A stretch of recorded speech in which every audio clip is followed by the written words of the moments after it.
Kota Metropolitan Jakarta. Saya Peter Jekambe. Inilah PHP ID Online Learning, webinar teknologi paling aktif se-Indonesia di era pandemik ini. Hadir dengan topik-topik aktual terkini, menghadirkan pemateri-pemateri senior dan ahli di bidangnya masing-masing. Kami tanpa henti terus berbagi secara sukarela untuk kemajuan negeri tercinta Indonesia.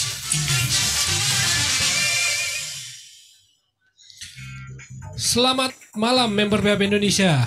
Berjumpa lagi dengan saya Peter Jekambe, host dari PHP ID Online Learning. Kita sekarang ketemu lagi di seri ke-121 Online Learning. Wah, luar biasa memang kita selalu start. Om Solihin ngisi seri berapa aja ya sampai lupa. Saya juga lupa ya.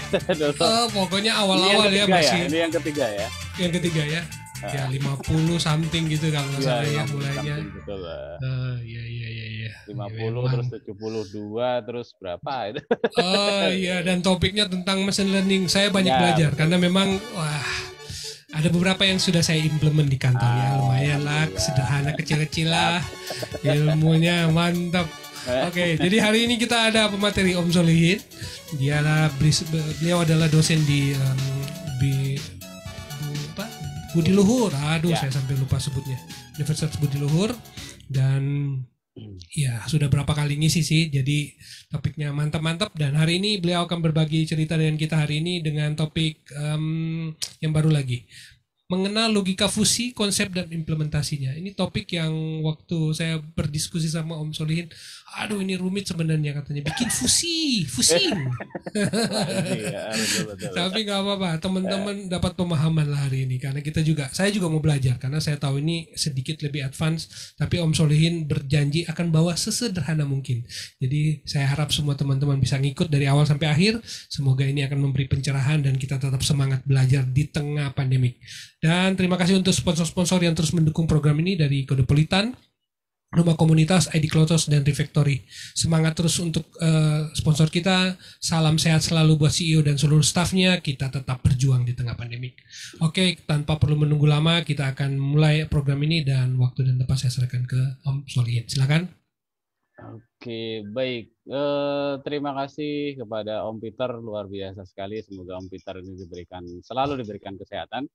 Walaupun Amin. Kemarin dengar-dengar juga sempat ngedrop juga. Ya, yang penting semangat terus gitu, tetap positif gitu ya. Baik, kita mulai. Saya izin share nih Om. Sebentar.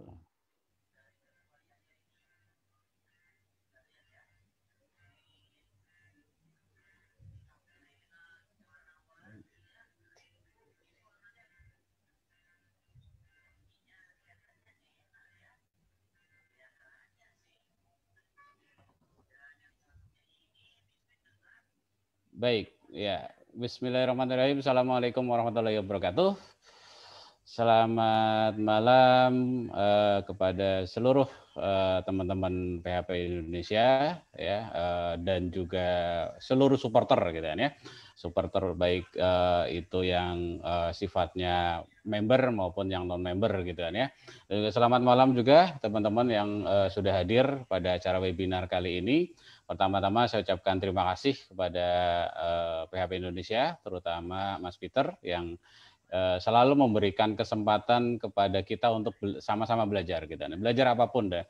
Dan saya lihat komunitas PHP Indonesia ini semakin berkembang gitu kan ya. Artinya tidak hanya melulu ngomongin PHP gitu kan ya, tapi ngomongin banyak hal gitu kan ya.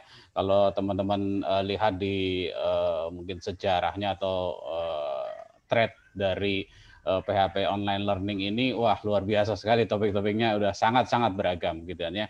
Ya, saya kira di zaman sekarang kita harus selalu untuk mau belajar dan belajar gitu kan ya.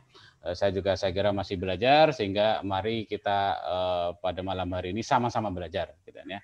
Baik, perkenalkan saya Ahmad Solihin, saya juga member PHP Indonesia ya, kebetulan sebagai dosen di Universitas Budi Luhur. Pada kesempatan kali ini kita akan sedikit mengenai logika fuzzy ya.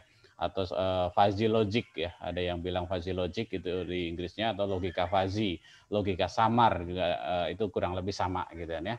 Nah, apa itu logika fuzzy? Mari kita lihat, dan tadi saya bilang ke Mas Om Peter gitu kan ya, mudah-mudahan ini nanti penjelasannya tidak terlalu rumit gitu kan ya.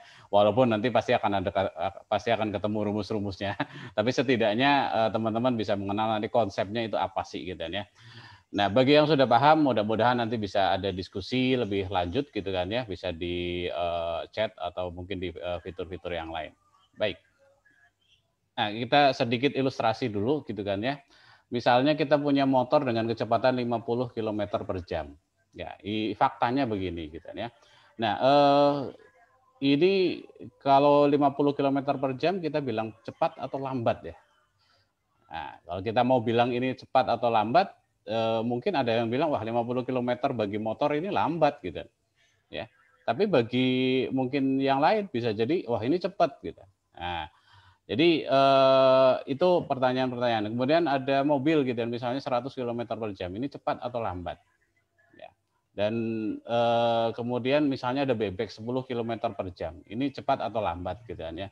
Nah, ini situasi-situasi seperti ini sering kita temui gitu di kehidupan sehari-hari, bahwa ada hal-hal yang sifatnya samar, ada hal-hal yang sifatnya tergantung konteks gitu kan ya. Dan itu tentunya kita nggak bisa bilang, oh yang namanya cepat itu kecepatannya minimal sekian. Nggak bisa bilang seperti itu, tapi harus lihat konteksnya. Kalau dari sisi angka paling kecil adalah si bebek, cuma 10 km per jam. Tapi bayangkan seekor bebek itu lari dengan kecepatan 10 km per jam, itu bisa dibilang pasti cepat. Ya, bagi si bebek gitu kan ya, dan seterusnya. Ilustrasi yang lain gitu kan ya. Artinya di sekitar kita banyak sekali mungkin ketidakpastian tadi.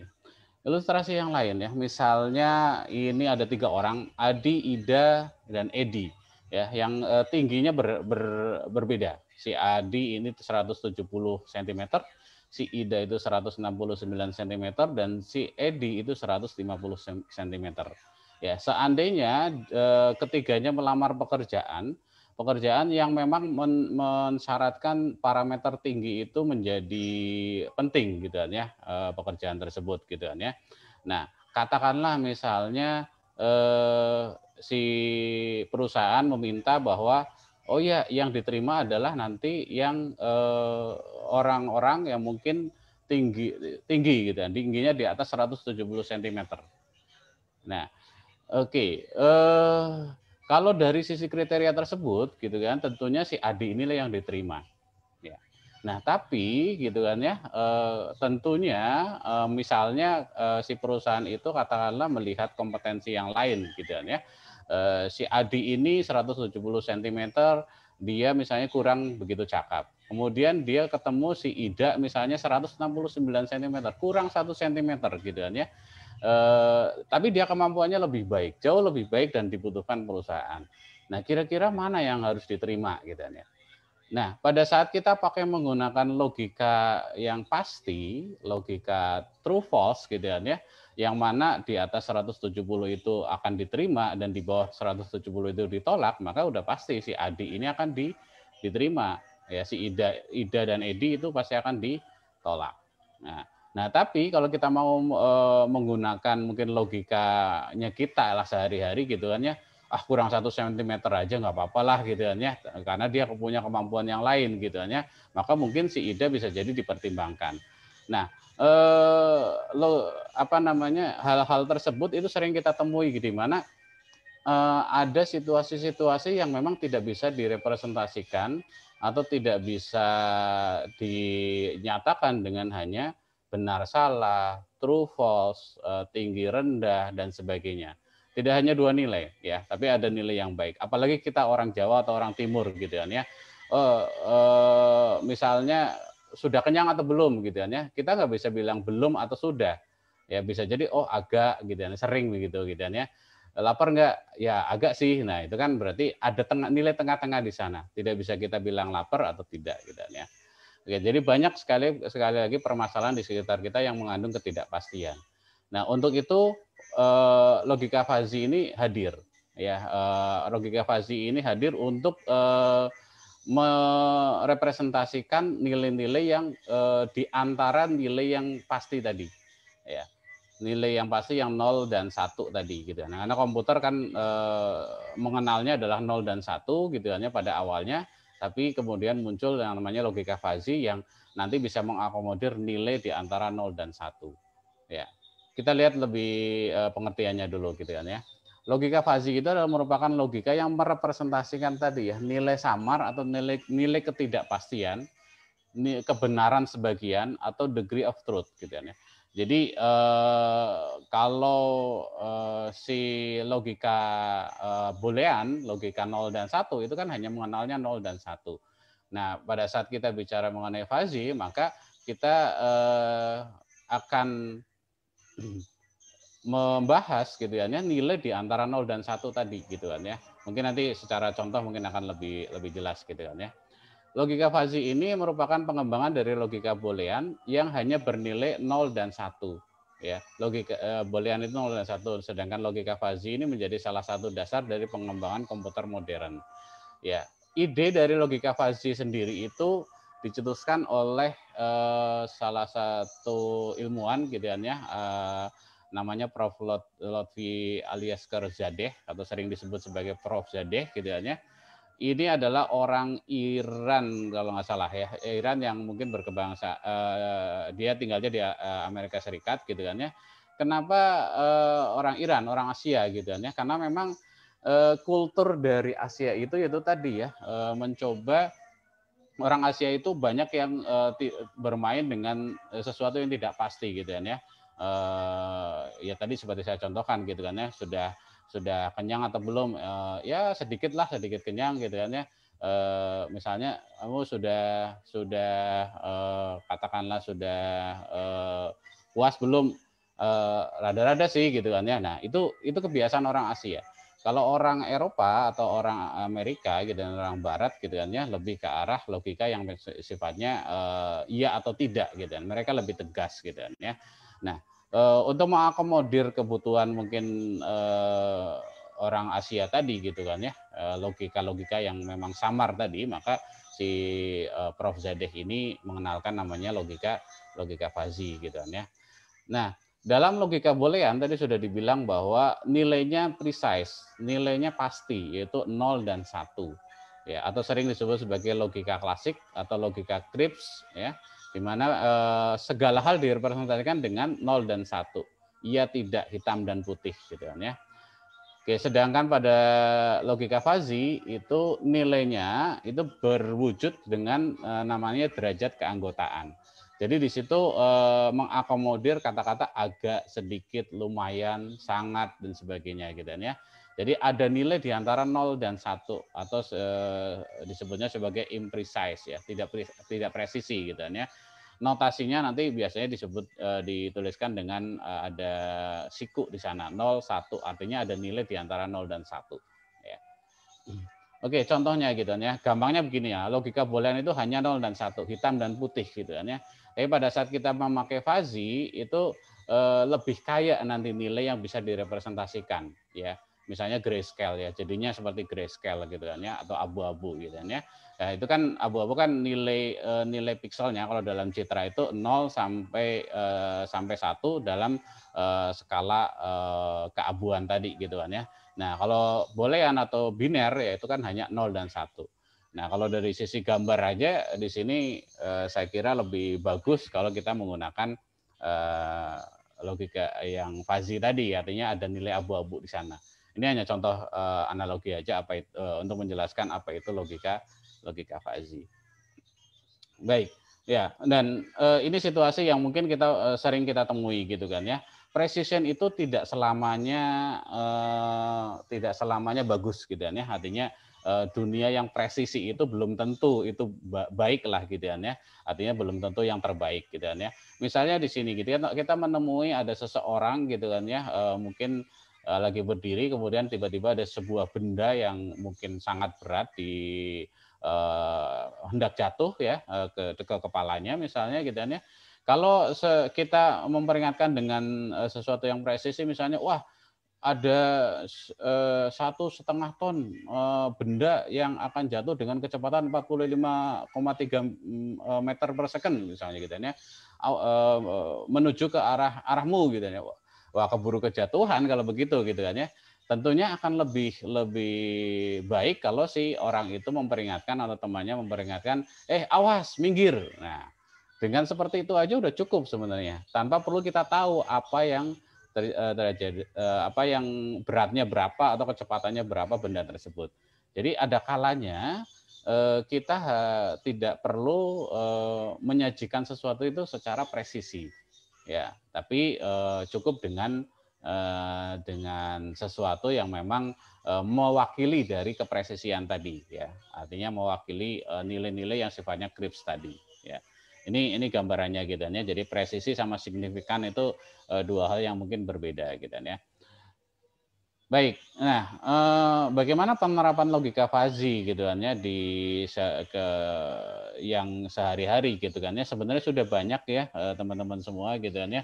Jadi misalnya di katakanlah perangkat elektronik yang ada di rumah kita gitu kan ya, rice cooker, kemudian mesin cuci gitu kan ya, yang kalau rata-rata itu produknya kan Jepang ya rata-rata gitu, itu sudah menerapkan logika fuzzy rata-rata gitu kan ya.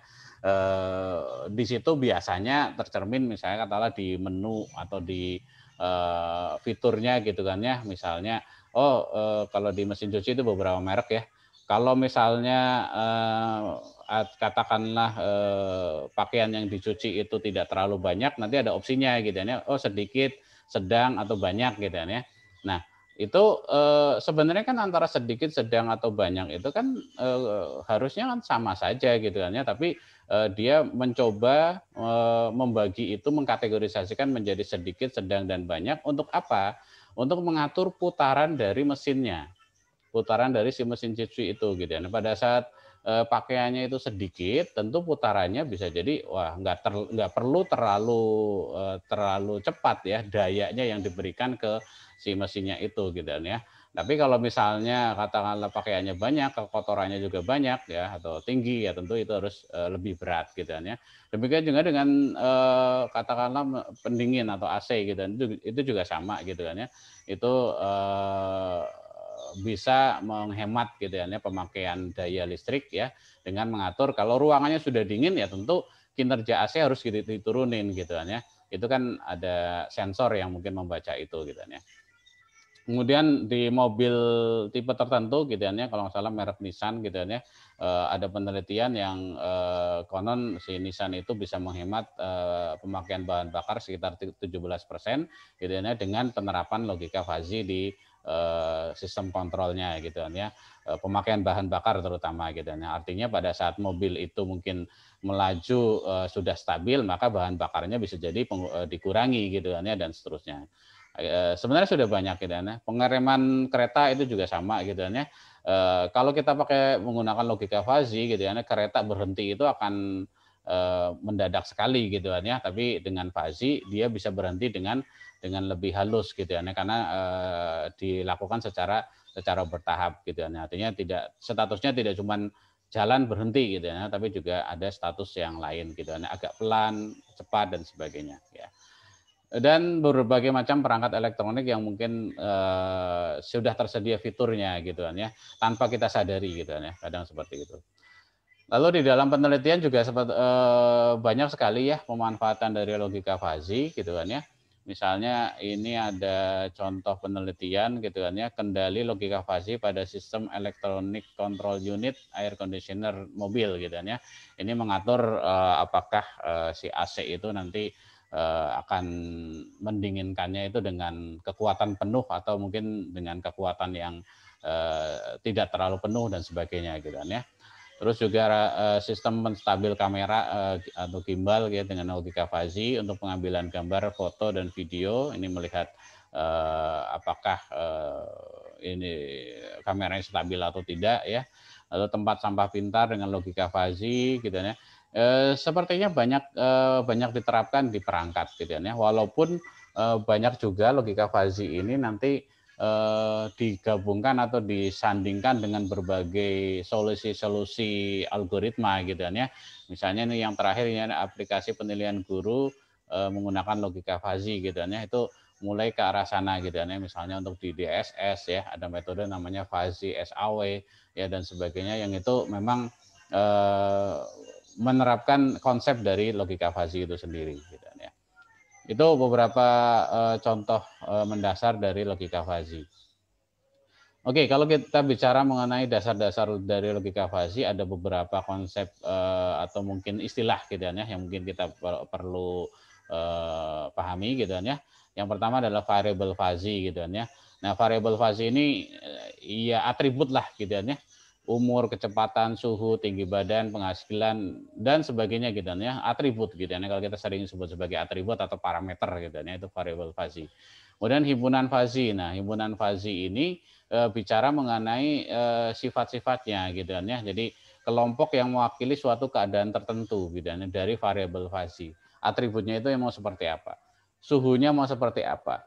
Kalau suhu kita representasikan dengan suhu 30 derajat, 40 derajat, 50 derajat dan sebagainya itu bukan fuzzy. Itu yang disebut sebagai data yang sifatnya crisp gitu kan ya.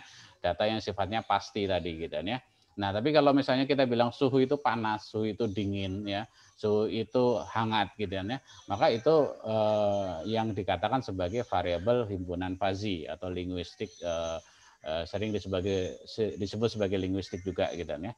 Artinya ini menggunakan bahasa sehari-hari yang kita kenal.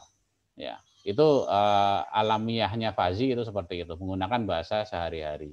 Nah, pertanyaannya adalah nanti panas itu berapa sih, sedang itu berapa, dingin itu berapa dan sebagainya. Itu nanti akan direpresentasikan dengan konsep fuzzy selanjutnya gitu ya. Oke, kemudian semesta pembicaraan ini ya pasti kalau dalam satu teori gitu kan ya, logika fuzzy ini kan tentunya berkaitan dengan satu nilai. Nah, rentang nilainya berapa sih gitu kan ya. Misalnya kalau misalnya suhu ya tentunya suhu dalam derajat Celcius itu antara 0 sampai 100 ya. Udah, berarti semesta pembicaraan dari satu kasus itu adalah 0 sampai 100 ya. Dan seterusnya gitu kan ya. Oke, nah ini kayaknya saya sedikit lewatin karena ini mungkin terlalu teknis gitu kan ya, tapi nanti akan kepake. Nah, intinya logika fuzzy itu akan berkaitan dengan namanya fungsi keanggotaan. Ya. Nah, derajat keanggotaan. Tadi dibilang bahwa tidak ada nilai yang 0 dan 1. Kalau cuma nilainya 0, 1 itu derajat keanggotaannya cuma ada 2, 0 sama 1. Nah, sekarang kan inginnya merepresentasikan nilai di antaranya. Nah, untuk merepresentasikan nilai di antara 0 dan 1 itu menggunakan namanya fungsi keanggotaan. Dan fungsi keanggotaan itu macamnya banyak, ada yang linier naik, ada yang linier turun, ada yang segitiga, trapesium dan sebagainya gitu kan ya. Ini berbagai macam jenisnya. Contohnya di sini gitu kan ya.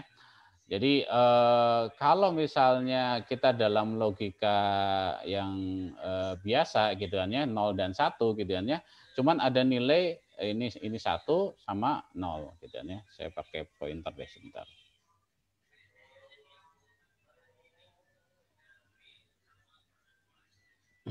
Oke, cuman ada 0 dan 1 dalam logika yang biasa gitu kan ya, 0 dan 1.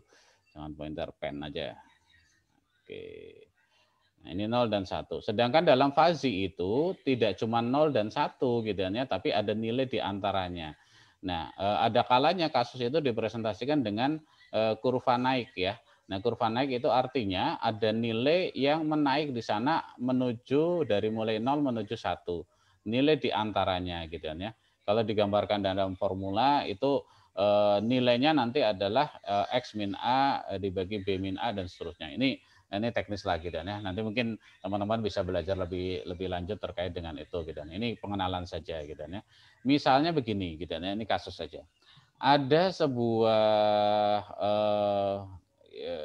katakanlah suhu ya. Misalnya ini representasikan suhu gitu ya. Kalau ada sebuah kasus kalau misalnya perangkatnya suhunya di bawah 20 maka itu sudah pasti 0. Katakanlah 0 ini merepresentasikan mati misalnya gitu ya. Kemudian kalau suhunya di atas 80 maka 1 ya. atau suatu perangkat itu akan nyala dengan penuh gitu ya. Misalnya lampu gitu ya, misalnya dengan lampu. Nah, pada situasi tertentu gitu ya, misalnya suhunya 60 gitu ya, misalnya suhunya 60. Nah, ini harus mati atau harus nyala dengan penuh. Nah, itu maka di situ direpresentasikan kalau misalnya suhunya 60 itu kita nggak bisa bilang mati atau nyala dengan penuh gitu ya, tapi seberapa penuh gitu ya, maka kita bisa hitung gitu ya, 60 itu akan menjadi sekitar segini gitu ya, artinya mungkin sekitar 60% atau 70%. Ya. Kalau X-nya kalau di sini direpresentasikan misalnya 42 ada di sini, maka nanti nilai mu-nya itu akan menjadi 0,36. Sehingga kita bisa setting si lampu atau mungkin perangkat itu, oh nyalanya sebesar 36%, jadi nggak sampai 100%. Itu akan itu yang membuat dia bisa menjadi lebih hemat gitu kan ya, dan seterusnya gitu kan ya. Oke, demikian juga ada kurva turun. Ini dengan contohnya nanti mungkin teman-teman juga bisa menyimak gitu kan ya. Mungkin di akhir akan saya linkkan ininya materinya. Kemudian ada yang bentuknya segitiga, jadi beberapa permasalahan mungkin ada yang bentuknya segitiga. Ini seringkali kalau ada kriteria misalnya pada saat nilai tertentu itu maksimal, tapi pada saat nilai yang sebelumnya itu minimal gitu atau diantaranya gitu. Itu sering seperti itu. Ini contoh misalnya apa ya? Pokoknya sesuatu yang mungkin di tengah-tengah gitu kan ya. Katakanlah 50 itu dia paling bagus gitu kan ya. Kalau misalnya 100 itu paling jelek, 0 itu juga paling jelek gitu kan ya. Jadi ada gradasi yang bentuknya segitiga di sana. Oke. Saya lanjutkan agak cepat di bagian sini ya. Yang penting intinya isi tadi gitu kan ya, bagi fungsi keanggotaan ini akan sangat bergantung pada kasusnya. Ya, kasus yang mungkin kita tangani gitu kan ya. Bisa dengan menggunakan naik atau turun gitu kan. Yang penting bahkan mungkin ada yang bentuknya sigmoid seperti ini gitu kan ya. Ini kurva sigmoid namanya gitu kan ya, menggunakan sinus kosinus gitu kan ya. Ada sigmoid menurun ya, ada juga kurva lonceng ya, dan seterusnya. Nah, yang penting lagi adalah kita perlu pahami bahwa sorry, ini saya skip. Nah, sekarang kita lebih melihat ke sistemnya deh. Jadi penerapan fazi itu dalam dunia realnya itu bentuknya kurang lebih seperti ini. Ya. Bentar, izin saya minum dulu.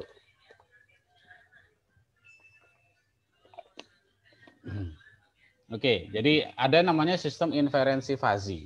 Nah, bagaimana memetakan ruang input yang memang dunia kita kan memang dunia yang crisp atau dunia yang pasti atau numerik kayak gitu kan ya. Nah, numerik itu dibawa ke arah fazi itu bagaimana sih gitu kan ya. Oke, nah itu ada beberapa tahapan. Pertama ada namanya fazifikasi. Ya, fazifikasi itu berusaha mengubah ruang input yang memang sifatnya crisp gitu ya. Ini ada suhu 60 derajat, 70 derajat, 45 derajat dan sebagainya gitu ya. Kemudian difazifikasi gitu ya, difazifikasi. Setelah difazifikasi kemudian nanti diinferensi gitu ya. Diinferensi nanti dengan rules atau dengan ini tertentu gitu ya. Kemudian nanti baru difazifikasi atau diubah kembali menjadi bentuk crisp kemudian menjadi suatu output gitu ya. Nah, sistem inferensi ini secara umum kalau dalam konsep logika fasi itu ada 3. Ada sistem fasi yang namanya metode Tsukamoto, Mamdani dan Sugeno gitu ya. Nah, kali ini mungkin untuk memberikan gambaran bagaimana sistem inferensi itu bekerja, kita akan bahas Tsukamoto dulu gitu kan ya. Untuk Mamdani dan Sugeno mungkin bisa di lain kesempatan atau nanti bisa dilihat di YouTube yang saya kira banyak yang menjelaskan mengenai itu gitu kan ya. Oke, metode Tsukamoto itu ini kita pakai studi kasus saja gitu kan ya. Jadi misalnya begini, ada sebuah pabrik mesin cuci ingin membuat mesin cuci otomatis berbasis fazi, ya, yang dapat mengatur kecepatan putar mesin berdasarkan pakaian yang dan tingkat kekotoran. Jadi parameternya ada 2, atributnya 2, banyaknya pakaian dan tingkat kekotoran. Ya. Mesin cuci telah dilengkapi sensor yang dapat mendeteksi banyaknya pakaian dan juga tingkat kekotoran pakaian. Ya, jadi ada kalau dalam perangkat lebih banyak berurusan dengan ada sensor gitu ya dan sebagainya untuk menangkap atribut-atribut tadi gitu kan ya. Oke, nah kecepatan putar mesin dalam pencucian itu minimal 500 rpm, ini dikatakan lambat. Jadi untuk mesin itu bisa jalan maka minimal adalah 500 rpm. Kemudian maksimalnya itu adalah 1.200 rpm. Ini dikatakan cepat. Nah, jadi mesin cuci bisa berfungsi secara optimal atau bisa berfungsi lah kitanya 500 rpm sampai 1.200 rpm dengan derajatnya adalah lambat dan cepat. Dan ya. Sedangkan banyaknya pakaian dinyatakan katakanlah 0 sampai 100 yang mana nilai kurang dari 40 gitu ya, itu dikatakan sedikit, kemudian lebih dari 80 ini dikatakan banyak. Ya, kan kita gampangnya kita mengatakan oh kurang dari sekian itu sedikit, kurang dari sekian itu banyak gitu kan ya. Nah, bagaimana rentang di antaranya itu nanti yang akan kita fazikan gitu kan ya. Oke, kemudian tingkat kekotoran itu ada 3 rentangnya di sana ya. 0 sampai 40 ini rendah ya, kemudian 50 itu adalah sedang, kemudian 6 sampai 100 itu adalah tinggi gitu kan ya. Jadi ada 3 nilai di sana. Oke, nah kasus ini kita akan selesaikan konsepnya dengan fazi gitu kan ya. Nanti intinya pada saat ketemu kasus gitu kan ya. Nanti misalnya katakanlah ada si sensornya itu mendeteksi bahwa pakaiannya misalnya katakanlah banyaknya pakaian 50 misalnya ya. Kemudian kekotorannya katakanlah misalnya 42 gitu ya, maka mesinnya itu harus diputar dengan cepat, seberapa cepat gitu ya. Nah, itu yang nanti akan dijawab oleh si fazi ini gitu ya. Oke. Nah, dari spesifikasi mesin cuci tadi gitu ya dan berdasarkan mungkin penelitian gitu ya bahwa ditemukan rules gitu ya atau aturan, ada 6 aturan ya. Ditemukan rules gitu ya bahwa kalau pakaiannya sedikit, kekotoran rendah, maka putaran itu lambat ya. Kalau pakaiannya itu sedikit, kekotorannya sedang, maka putarannya itu juga lambat aja udah cukup gitu ya. Ini dari mana rules ini? Kan itu kan mungkin teman-teman pasti bertanya gitu. Dari mana rules ini gitu kan ya. Rules generation dalam logika fazi itu banyak caranya gitu kan ya. Yang paling umum itu adalah berdasarkan pengamatan atau berdasarkan pendapat dari pakar gitu kan ya, atau mungkin data yang ada ya. Misalnya oh ya pada saat pakaiannya sedikit tadi kurang dari 40 tadi gitu kan ya, kekotorannya juga rendah, maka putaran lambat pun sudah bisa membersihkan pakaian dengan baik misalnya dan sebagainya ya. Kemudian rules yang ketiga kalau sedikit kemudian tinggi nanti akan cepat. Rules yang keempat itu adalah banyak rendah akan jadi lambat dan seterusnya gitu ya. Nah, rules ini merupakan kombinasi dari masing-masing variabel linguistik. Jadi yang kita pikirkan sesuai dengan variabel linguistik dari masing-masing atribut. Tidak perlu sampai Krips misalnya if setiap nilainya itu enggak perlu, tapi hanya cukup linguistiknya saja yang kita bikin rules-nya. Jadi kalau variasi linguistik itu cuma ada 2 di setiap atribut, maka nanti akan ada sekian kombinasi sesuai dengan jumlah atributnya gitu ya. Tidak terlalu banyak dibanding kalau kita menggunakan data yang sifatnya Krips atau yang sifatnya numerik gitu ya. Oke, nah bagaimana sekarang ini kasusnya gitu dan contohnya. Kalau berapa RPM kecepatan putar yang harus dihasilkan oleh mesin jika pada proses pencucian ternyata banyaknya pakaian, ini sensor mendeteksi gitu, banyaknya pakaian 50 dengan tingkat kekotoran 58. Ya, 50 ini dikatakan sedikit atau banyak? Ya, kalau dari rules yang pertama tadi yang sebelumnya ya 50 itu di antara 40 dengan 80 gitu kan ya. Artinya sedikit juga enggak, banyak juga enggak gitu ya. Nah, itu yang namanya fazi seperti itu kurang lebih ya. Nah, untuk itu kita harus hitung ya, kita harus hitung dan kita terapkan sistem inferensi fazi tadi. Oke. Nah, sekarang ada proses namanya fazifikasi. Fazifikasi itu adalah tahapan bagaimana mengubah setiap atribut nilai atribut yang sifatnya Kripps menjadi fuzzy atau menjadi variabel linguistik gitu kan ya. Nah, pertama variabel satu adalah banyaknya pakaian. Banyaknya pakaian cuma ada dua nilai di sana, banyak dan sedikit. Nah, sehingga kita bikin yang namanya sedikit itu dia akan bernilai satu atau dikatakan sedikit pada saat kurang dari 40 ya, tadi di rules di sana ya. Nah, dia akan bernilai tidak sedikit ya, artinya nilai sedikitnya 0, nilai sedikitnya adalah minimal itu kalau di atas 80. Karena tadi dibilang di atas 80 itu banyak gitu ya, sudah dalam kategori banyak. Sehingga ini menjadi kurvanya akan seperti ini gitu ya, mendatar kemudian menurun. Oke, ada nilai samar di antaranya. Demikian juga yang banyak gitu ya. Untuk variabel yang banyak itu di atas 80 tadi dibilang banyak.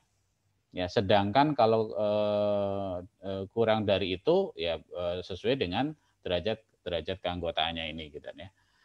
Oke. Nah, dari grafik ini akan ketemu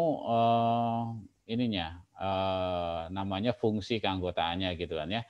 Nah, ini akan menentukan nanti nilai mu-nya, nilai derajat keanggotaannya berapa gitu kan ya. Ininya mu-nya berapa. Ya, pada saat kita ketemu data misalnya tadi katakanlah 50, katakanlah 40 dan sebagainya sesuai dengan jumlah atau banyaknya pakaian tadi. Ya. Oke, untuk memudahkan ini kita bisa gabung. Jadi fungsinya kalau dalam penulisan biasanya seperti ini, jadi dijadikan satu. Ya.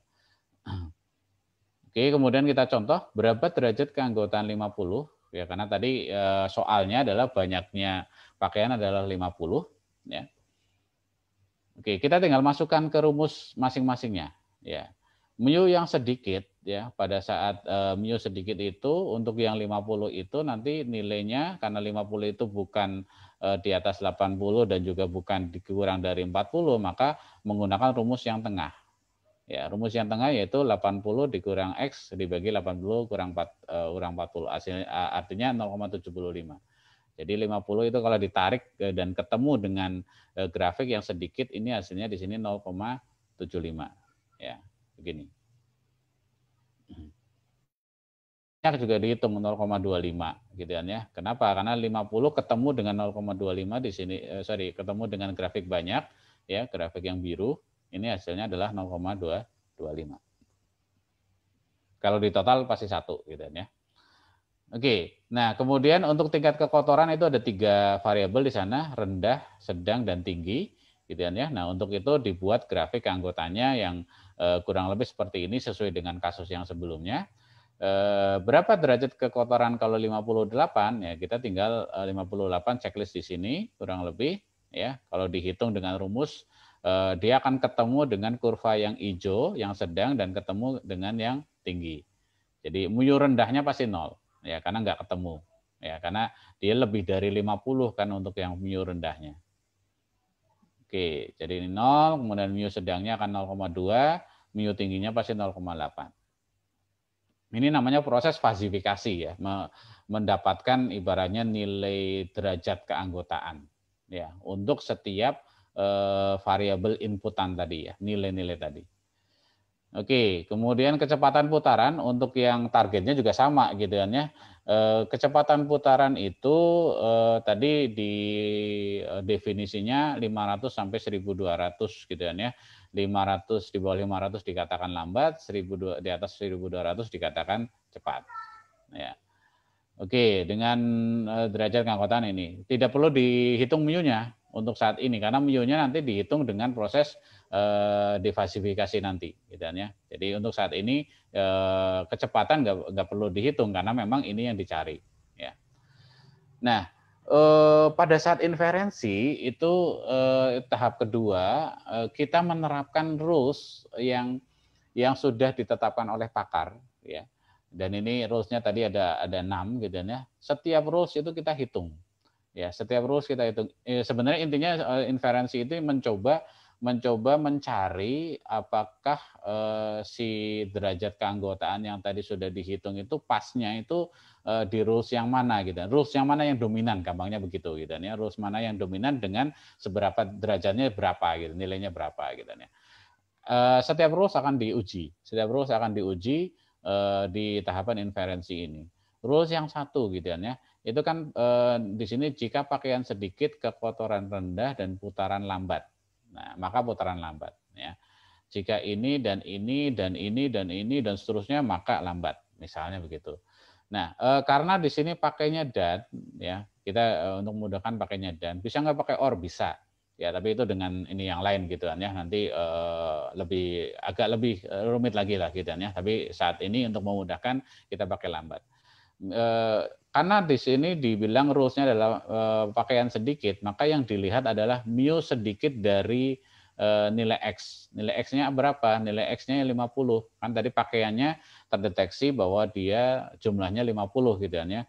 Mu sedikit dari 50 didankan atau di n-kan dengan mu rendah ya dari X ya, mu rendah dari kekotoran tadi 58 tadi ya. Ini akan menjadi seperti ini gitu kan ya. Mu sedikitnya itu kalau tadi ngelihat yang ke depan nanti bisa back kembali gitu kan ya. Itu adalah 0,75 sedangkan mu rendahnya ini adalah 0. Nah, operasi n di sini itu akan menghasilkan operasinya nilai min. Jadi dicari yang terkecil ya, mencari yang terkecil. Sehingga alfa predikatnya dari rule 1 itu adalah 0. Alfa predikat itu nanti akan mempengaruhi di sininya ya. Jadi alfa predikat ini kayak nilai x bukan nilai x-nya, nilai y-nya, nilai mu-nya. Ya, itu alfa predikat gitu kan ya. Pada saat dia 0 gitu kan ya di sini maka nilai Z1-nya adalah 1200 ya. Karena di sini ketemu nolnya kan 1200 ya. Oke, mungkin rules yang kedua akan lebih ini lagi gitu kan ya, lebih jelas lagi. Ya, saya kasih contoh satu lagi. Jika pakaian sedikit atau mu sedikit dengan X-nya 50, itu adalah 0,75, sudah dihitung sebelumnya di depan. Ya, kemudian dan kekotoran sedang ya dengan mu kekotoran sedang itu dari 58 nanti nilainya 0,2 karena operatornya adalah n maka di sini min sehingga di sini nilai terkecilnya adalah 0,2. Nah, 0,2 itu nanti kita masukkan untuk mendapatkan nilai Z. Ya, nilai Z-nya itu nilai yang ke kanannya. Ya, karena 0,2 itu kita masukkan rumus di sini. Rumus dari mana ini? Gitu ya. Dari derajat keanggotaan dari variabel lambat. Ya. Kenapa? Karena putarannya di sini lambat. Ya, putaran lambat ini maka yang dipakai adalah rumus yang lambat. Oke, di sini 0,2 itu di antara 0 dan 1 ya, sehingga pakai rumusnya yang tengah. Rumus yang tengah. Ya, rumus yang tengah kalau kita masukkan derajat mu z-nya adalah 0,2, ya, ambil dari sini. Kalau kita hitung-hitung nanti hasilnya adalah 1060. Jadi Z2-nya adalah 1060 untuk rules 2. Nah, buat apa ini? Nanti kita akan lihat di akhir. Setiap rules akan dihitung. Tentunya kalau kita bikin program ya ini sudah otomatis kita bisa baca database, kemudian dilakukan perhitungan dengan pola yang kurang lebih sama gitu kan ya. Setiap rules dihitung, kemudian di langkah terakhir itu adalah melakukan defasifikasi. Defasifikasi ini mencoba mengubah ya nilai-nilai yang tadi sudah didapat Z1, Z2, Z3 dan seterusnya menjadi variabel yang sebuah nilai. Berapa kecepatan RPM-nya? Gampangnya begitu. Ya. Oke, pertama untuk Tsukamoto itu menggunakan metode average rata-rata. Ya, di mana kita tinggal menjumlahkan perkalian antara nilai ini, nilai Z setiap rules dengan alfa predikatnya. Dijumlahkan kemudian nanti dibagi dengan jumlah dari alfa predikatnya, jumlah dari ini yang sini. Ya, itu akan menjadi rata-rata. Oke, di total sehingga ketemu nanti Z-nya adalah 912. Ya. Nah, kesimpulannya tadi gitu ya, ini tahap terakhir gitu kan ya. Jika banyaknya pakaian bernilai 50 ya, sensor mendeteksi itu ya dengan kekotoran 58, maka kecepatan putaran mesin itu 912 atau gitu ya, atau dibulatkan 913 ya. Dengan ini maka program kita tinggal menyuruh ke si mesin cuci tadi untuk melakukan putaran itu bukan putaran yang penuh, karena putaran penuhnya kan 1.200 tadi gitu ya. Nah, karena banyaknya pakaian itu cuma 50 dengan tingkat kekotoran 58, maka dia cukup muternya dengan kecepatan 913 saja deh gitu ya. Jadi akan menghemat sekian tenaga ya bagi si mesin tadi gitu ya, sehingga mesinnya bisa lebih hemat dari sisi daya, bisa juga lebih hemat dari sisi mungkin keawetan dan sebagainya. Demikian juga misalnya lampu gitu ya, itu juga sama gitu ya. Lampu yang disertai sensor, lampu rumah gitu sekarang kan banyak gitu ya. Itu juga banyak yang menggunakan fazi tadi gitu ya, di mana pada saat mungkin siang lampunya nggak usah terlalu terang gitu ya, atau pada saat ada terang bulan maka lampunya bisa jadi lebih redup dan sebagainya gitu ya. Jadi akan menghemat daya yang diperlukan oleh si lampu gitu ya. Oke, saya kira itu gitu ya. Penjelasan lebih lanjutnya sebenarnya saya ada 4 video yang di channel saya yang mungkin teman-teman bisa simak lebih lanjut mengenai materi yang ada kita sampaikan di malam ini atau kita bahas di malam hari ini. Itu sih kurang lebih singkatnya gitu ya. Mudah-mudahan sedikit memberikan gambaran atau mungkin sedikit bingung gitu ya. Tapi saya kira kebingungan itu adalah salah satu tanda bahwa materinya itu ditangkap gitu ya. Hanya memang belum perlu diasah lagi sehingga nanti menjadi lebih paham lagi dan sebagainya ya. Saya bersedia untuk diskusi jika memang mungkin setelah ini ada teman-teman yang mungkin mau berdiskusi mengenai logika fazi. Ayo kita belajar sama-sama gitu ya. Baik, mudah-mudahan tidak terlalu pusing gitu ya, komputer gitu ya. Tapi saya kira memang pada tahapan belajar gitu ya kita pasti ada masanya bingung gitu ya. Tapi selama kita terus berusaha, saya yakin akan lama-lama kita paham. Ya. Oke, terima kasih ya. Mudah-mudahan bermanfaat. Mantap sekali Om Selin. Ini mencerahkan banget. Memang saya jadi curhat deh. Ya, saya baru ternyata selama ini saya sudah pakai sebenarnya cuma pakai feeling aja. Ternyata ada rumusnya. Ada rumusnya, betul. Selama ini saya udah coba nerapin karena waktu itu saya masih bingung tuh mau bikin pengelompokan customer terhadap produk gitu. Saya kan sudah ada kriteria. Saya udah bikin terus gimana nebak-nebak aja deh. Wah, kira-kira dia kesini nih. Ternyata itu sudah logika fasi. Saya salah aja juga tadi fasi ternyata. Waduh, memang mantap bener. Kayaknya saya jadi agak bingung tapi jadi penasaran malah. Jadi pingin dalamin lebih dalam. Nah, ini kayaknya mantap memang. Oke, kita akan masuk sesi kedua tanya jawab. Teman-teman pasti sudah ada yang mau bertanya nih. Jadi teman-teman silakan masukin pertanyaannya di kolom komentar. Ini banyak yang live nih tadi, ada 20-an tadi. Nah, saya sambil nunggu kita akan break sebentar. Om Solihin mau turun minum dan saya akan baca beberapa pesan yang mau lewat. Oke, PHP ID Online Learning terselenggara berkat kerjasama PHP Indonesia dengan sponsor-sponsor, terutama dari Kodepolitan sebagai platform belajar pemrograman secara online berbahasa Indonesia yang dikembangkan khusus untuk membantu generasi muda belajar dan berlatih pemrograman agar kompetitif di era industri 4.0.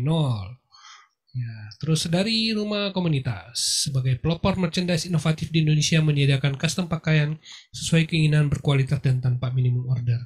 Mereka lagi ada promo bulan ini. Nah, ini yang terbaru, rompi PHP Indonesia. Teman-teman yang mau pesan silakan berkunjung ke Rumah Komunitas, ada rompi PHP Indonesia yang baru.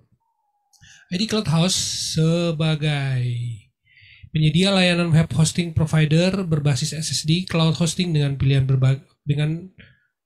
berbagai pilihan lokasi data center dibangun tahun 2015 setelah melayani kebutuhan berbagai segmen baik kalangan profesional, SMA, korporasi besar dengan lebih dari 100.000 customer. Dan Refactory adalah perusahaan teknologi informasi yang berkomitmen untuk memberdayakan masyarakat dengan mengenalkan mereka terhadap dunia pemrograman karena Indonesia adalah negeri besar dengan potensi sumber daya digital yang dapat berkontribusi dalam transformasi digital dunia. Alright. Oke, teman-teman, ditunggu pertanyaannya. Sudah ada nih dari siapa ya? Budi. Saya copy paste dulu sebentar ya, karena Oke, silakan. nggak tahu nih Facebooknya ini sudah nggak bisa langsung di send. Kemarin tuh masih bisa, sekarang udah nggak tahu kenapa dia error. Jadi saya Kebanyakan kali mesti edisinya. Kebanyakan edisi PHP Indonesia. jadi dulu lebih enak Budi, jadi mesti di copy paste sekarang. Dulu enak. Oke. Oke, mudah-mudahan terbaca. Nah itu dia. Siap. Pak, fuzzy logic ini jika diimplementasikan di programming language termasuk yang heavy operation atau enggak gitu kan ya. Kira-kira pemrograman apa rekomendasinya, implementasinya? Oke. Ya, justru fuzzy logic ini kalau dalam kategori mungkin ini masuk kategorinya sebenarnya masih sudah termasuk AI ya. Artificial intelligence gitu ya. Jadi banyak mengkategorikan ke sana. Walaupun mungkin ada yang lebih spesifik memasukkan dalam kategori namanya computational intelligence gitu ya. Kalau saya boleh berpendapat, fuzzy ini justru mungkin agak lebih primitif dari machine learning. Ya, kalau machine learning itu dia belajar langsung dari data. Ya, langsung dari data itu diolah sedemikian rupa gitu ya, kemudian dicari knowledge-nya gitu ya, sehingga nanti ketemu satu kesimpulan. Nah, sedangkan fuzzy ini basisnya sebenarnya rules. Ya, sehingga dia sangat ringan sekali karena mainnya sebenarnya masih tetap if then else gitu ya. Masih rules, hanya memang if then else-nya nanti berbasisnya pada tadi perhitungan-perhitungan nilai-nilai fuzzy tadi, derajat keanggotaan tadi gitu ya. Tidak hanya if panas maka tadi misalnya if kotor maka putarannya sekian, if misalnya tidak kotor maka putarannya sekian. Tidak cuma dua, tidak cuma if then else, tapi dalamnya ada ini lagi komputasinya lagi gitu kan ya. Jadi intinya dia belajar menentukan nilai yang harus di-outputkan itu berdasarkan rules tadi. Jadi sudah ada rules di sana, sudah ada pembelajaran. Walaupun sekali lagi tadi rules-nya itu di generation atau di generate itu berdasarkan kepakaran gitu ya. Kalau machine learning kan enggak. Kalau machine learning rules-nya itu di generate berdasarkan pembelajaran yang dilakukan melalui data. Ya, jadi itu gitu ya. Kalau ditanya komputasinya malah justru yang sangat ringan karena memang basisnya adalah if then else. Untuk itu fuzzy logic ini banyak diterapkan di mesin atau perangkat. Yang itu tentu komputasinya pasti akan sangat terbatas kan. IC atau mungkin komputasi di misalnya mesin yang dipakai untuk di IC-nya katakanlah AC atau mesin cuci, saya kira jauh lebih kecil gitu, jauh lebih terbatas dibanding komputer gitu kan ya. Maka itu bisa jalan di sana gitu kan ya. Nah, sehingga banyak dipakai di yang justru malah yang low end gitu kan ya. Itu sih Om Peter dan Mas Budi ya. Oke. Ada lagi nggak yang mau nanya nih? Ini sudah nggak ada lagi nih yang nanya. pada Oke, nggak apa-apa gitu. Puyeng nih jangan-jangan. Ayo. Kayak di ini ya mungkin pernah saya nggak tahu mungkin teman-teman ini saya juga tahunya belum lama gitu kan ya. Di Excel ternyata ada fitur VLOOKUP yang berdasarkan fuzzy Om. VLOOKUP, HLOOKUP itu kan apa namanya? Kalau VLOOKUP sama HLOOKUP itu kan pasti nilainya pasti ya. Misalnya kan kita ibaratnya itu kayak merelasikan tabel lah gitu ya, tapi di Excel gitu ya. Nah, tapi ada kalanya kan kita perlu merelasikan satu nilai yang mungkin nggak pasti, misalnya nama gitu ya. Nggak ada kode misalnya, kebetulan kasusnya nggak ketemu kode, tapi hanya ada nama gitu ya. Nama itu kan bisa jadi dipakai huruf besar, huruf kecil, atau mungkin spasinya kebanyakan dan sebagainya. Nah, dengan fuzzy ini kemiripannya itu nggak harus 100%. Ya, jadi komparasinya itu nggak harus 100%. Kalau misalnya pakai VLOOKUP, HLOOKUP itu kan yang biasa gitu, itu harus 100% match kan. Kodenya salah sedikit aja itu tidak akan menyambung gitu ya. Tapi pada saat pakai fuzzy itu bisa nyambung gitu ya. Kemudian kalau nggak salah di PHP juga ada fungsi similarity gitu ya. Saya lupa gitu fungsinya itu juga menerapkan kurang lebih sama juga fuzzy juga karena dia misalnya ada kata-kata budi luhur dengan misalnya budi lulur misalnya itu dianggap match dianggap sama gitu ya. Ada, walaupun itu mungkin hasilnya similarity-nya tidak 100%, tapi itu dianggap sama. Itu sih kurang lebih. Kalau machine learning yang supervised learning itu masih nggak mirip ya dengan Fosi juga? Oh, beda Om. Jadi kalau machine learning yang kalau di machine learning kan ada supervised, ada unsupervised ya. Kalau supervised sama unsupervised itu bedanya cuman kalau supervised itu ada campur tangan manusia untuk menentukan untuk mengajari komputer lah gampangnya. Data seperti ini maka dia kategorinya A. Data seperti ini kategorinya B. Data seperti ini kategorinya C. Nah, itu manusia yang melakukan. Itu supervised. Kalau unsupervised itu benar-benar ini data, ya data kita belum nggak ada yang tahu itu seperti apa hasilnya nanti komputer langsung suruh belajar. Ya, belajar aja, pelajari data itu. Oh, ternyata misalnya saya mau mungkin manusia campur tangannya cuman saya mau kelompokkan data ini jadi 3 deh. Oke, oh maka komputer akan belajar melakukan perhitungan, kemudian kelompokin jadi 3. Perkara manusia mau mengkategorisasikan maksudnya kelompok yang satu itu jadi apa, kelompok 2 jadi apa, ketiga jadi apa, maka itu terserah manusianya gitu kan ya, karena yang penting tugasnya mengelompokkan. Nah, kalau kaitannya dengan fuzzy itu agak jauh sih gitu ya. Ini kalau machine learning itu kan memang belajar dari data ya. Kalau ini mencoba tadi menyelesaikan permasalahan yang dengan sedikit lebih rumit dari hanya sekedar if then else cuma 2 aja gitu, cuma true false tapi nilai di antaranya. Itu akan manfaatnya tadi ya menjadi lebih akurat mungkin gitu kan ya, mengakomodir nilai-nilai yang memang tidak 0 dan tidak 1 gitu kan ya, di antaranya ada. Oke, pertanyaan berikut dari Cipo Grande. Oke, di mana? Saya sambil lihat Facebook ya. Ini mencerahkan banget, memang saya jadi curhat. Ya. Ternyata selama ini saya sudah pakai sebenarnya Facebook ya. Oke. Mencerahkan banget, memang saya jadi curhat. Ternyata selama ini. Di mana saya bisa mendapatkan literatur tentang logika fasih? Oke, ya ini ada yang sudah bantu jawab nih sepertinya. Saya dulu belajar dari buku aplikasi logika fuzzy Sri Kusuma Dewi ya. Ini salah satu buku yang mungkin banyak dipakai lah Kusuma Dewi gitu dan boleh gitu kan ya. Ini satu alma mater di UGM dia kebetulan gitu kan ya. Pembimbingnya ya kurang lebih sama ya dosen saya juga gitu kan ya, Prof. Hartati juga gitu kan. Bukunya banyak ya tentang logika fuzzy. Tinggal cari aja di toko buku gitu ya. Saya kira kalau mau belajar lebih lanjut bisa di sana. Kemudian di YouTube saya nanti mungkin saya share linknya gitu ya. Itu juga saya bahas beberapa terkait dengan logika fuzzy ini step by step ya. Kalau tadi saya mungkin agak kecepatan gitu ya, karena mungkin durasi gitu ya. Takut diomelin Om Peter gitu. Ada apa namanya? Seru malah saya lagi benar gitu ya. Tadi mungkin saya terlalu cepat gitu dan di YouTube yang pernah saya share mungkin lebih step by stepnya lebih pelan gitu ya. Mungkin teman-teman Mas Cipo ini bisa belajar lebih lanjut di sana. Gitu ya.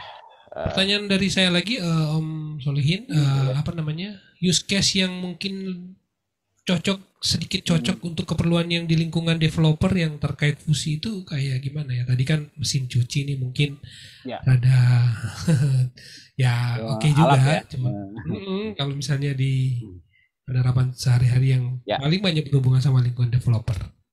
Oke, kalau di lingkungan developer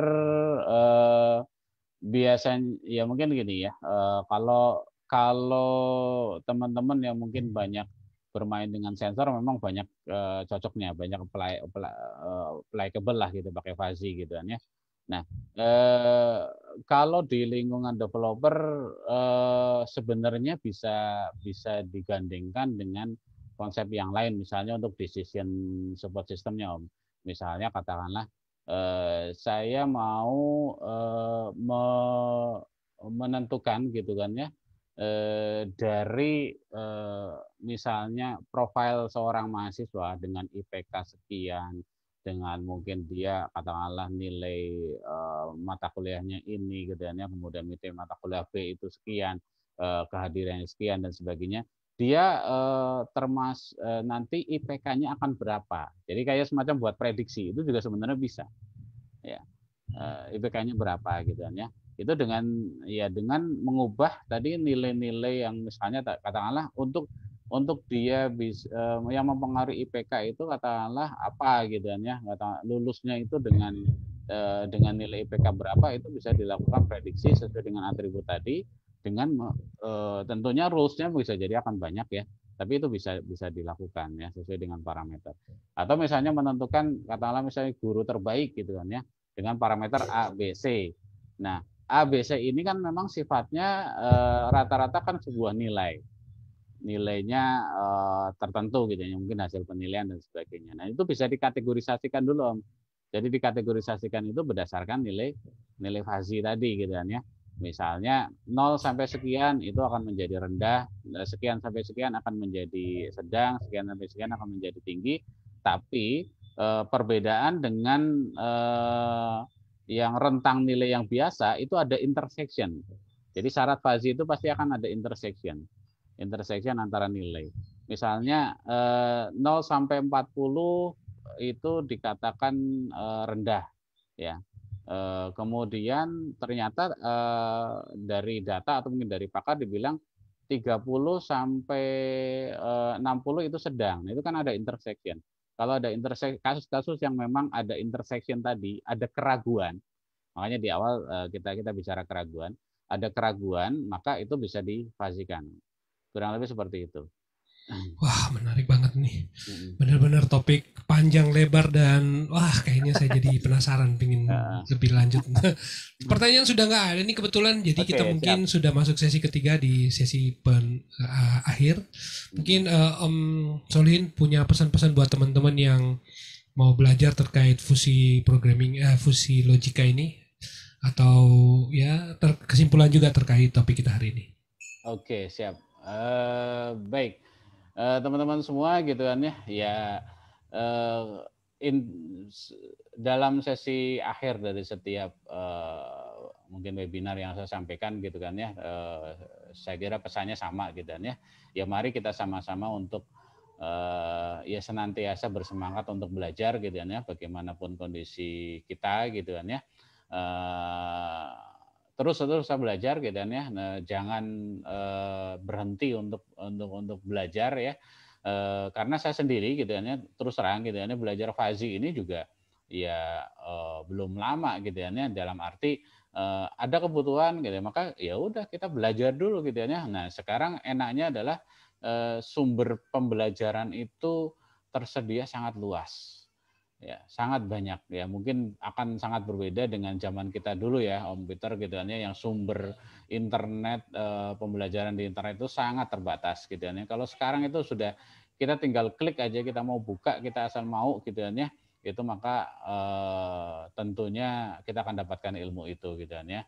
Nah, kemudian yang kedua, ada kalanya kita mungkin perlu keluar dari zona nyaman gitu kan ya. Dalam arti kita mungkin sehari-hari mungkin bersentuhan dengan bidang A gitu ya, bidang misalnya kita bersentuhan dengan seorang developer, bersentuhan dengan PHP misalnya gitu ya.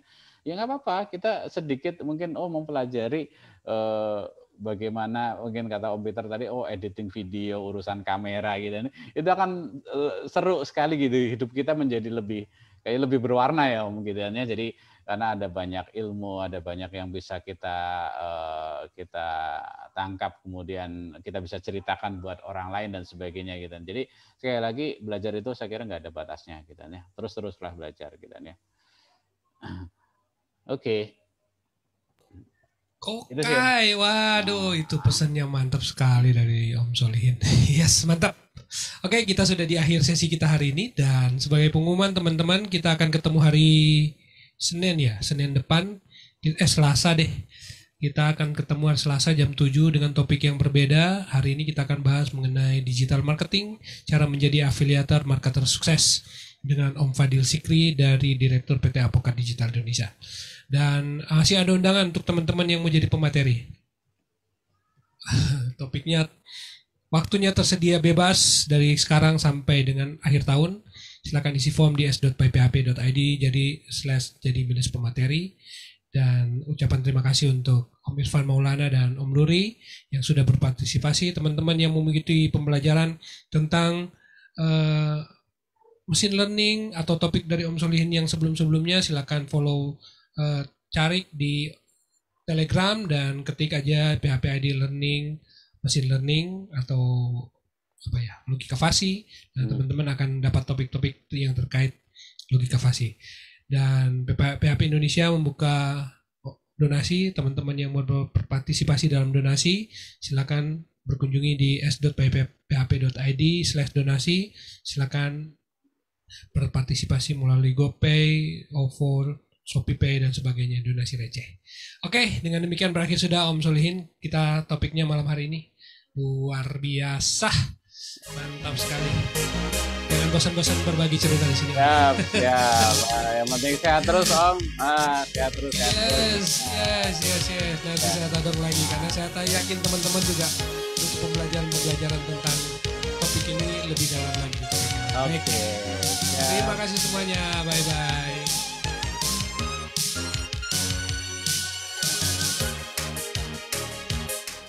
Izin live ya Om.